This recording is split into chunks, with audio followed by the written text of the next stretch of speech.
perfect condiment. Look at that color. Zhug is this beautiful Yemen hot sauce. I'm making green zhug, so there's a lot of fresh herbs. 4 stalks of celery. Zhug is all about that heat, so I picked up some Serrano chili peppers and keep the ribs and the seeds in because I want that heat. I love garlic. There's never an excuse not to use it. Now we're gonna start with our herbs. I love cilantro, so I'm going to put a nice chunk of cilantro in here.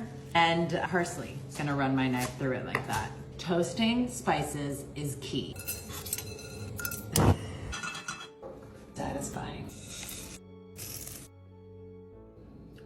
Woo! Woo! It's perfect. Celery, zhug can replace any hot sauce you have in your house. It's bright, it's gorgeous, and it's really easy to make.